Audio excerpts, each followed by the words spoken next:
હર્ષુસ કિચનમાં આપ સર્વનું સ્વાગત છે।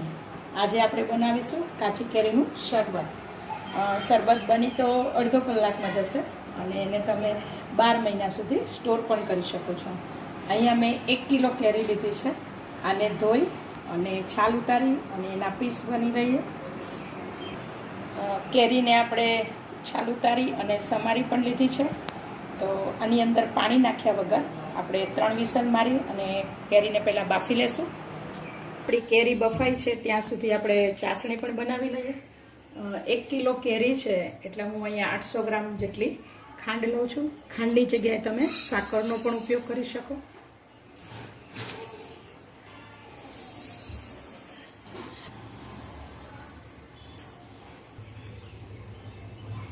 હવે આપણી ખાંડ ડૂબે એટલું આપણે એની અંદર પાણી લેશું।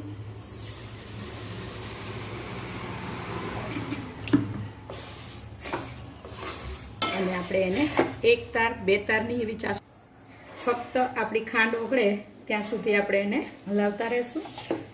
આપણી ચાસણી બનીને રેડી છે, એને આપણે ઠંડી પડવા દેશું। અને અહીંયા કેરી પણ બફાઈ ગઈ છે, એને પણ ઠંડી પડવા દેશું। પછી પ્રોસેસ કરીએ। કેરી આપણી બફાઈ ગયેલી છે, એની અંદર આપણે 1 ચમચી જેટલો સંચળ, 1 ચમચી શેકેલા જીરાનો પાવડર, 2 ઇલાયચી, થોડા ફુદીનાના પાન। હવે આપણે આની અંદર આનું મિક્સર કરી લઈએ। આપણું મિક્સર થઈને રેડી છે। હવે આપણે એને ચાયણી વડે ગળી લેશું। આપણું ગળીને સરસ પલ્પ રેડી છે।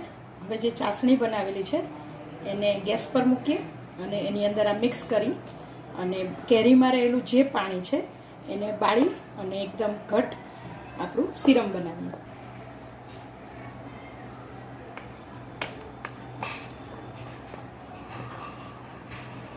હવે આપણે એને હલાવતા જવાનું અને જ્યાં સુધી ઘટ થાય ત્યાં સુધી આપણે એને ગેસ પર ધીમા આંચ પર આપણે એને થવા દેશું। તમે જોઈ શકો છો કે આપણું શરબત એકદમ રેડી છે। આને ચેક કરવા માટે 1 ચમચી લેવાની અને ચમચીની અંદર પાછળની ભાગે આ તમે જોઈ શકો છો કે થર ચોટે છે, એનો મતલબ એવો કે આપણું શરબત બનીને રેડી છે। આને કલાક ઠંડુ પડવા દેવાનું અને ગળીને પછી આપણે એને બોટલમાં ભરીશું। તમે જોઈ શકો છો કે આપણું થીક એકદમ સરસ પલ્પ રેડી છે। આને તમે 12 મહિના સુધી પણ સ્ટોર કરી શકો। અને જ્યારે શરબત બનાવવું હોય ત્યારે 2 ચમચી આ પલ્પ લઈ થોડોક બરફ નાખી અને પાણી નાખીને આપણું શરબત રેડી છે। તો શરબત પણ બનાવી લઈએ। એકદમ ટેસ્ટી અને ઉનાળાની અંદર બધાને ભાવે એવું આપણું કાચી કેરીનું શરબત પણ તૈયાર છે અને કાચી કેરીનું ફ્રોઝન થાય એવું ટોટલી શરબત પણ તૈયાર છે। તો જો તમને મારી રેસીપી સારી લાગી હોય તો શેર કરવાનું, લાઈક કરવાનું, સબસ્ક્રાઈબ કરવાનું અને ખાસ કરીને કોમેન્ટ કરવાનું ભૂલશો નહીં। મળીએ નેક્સ્ટ વિડીયોમાં। Thank you.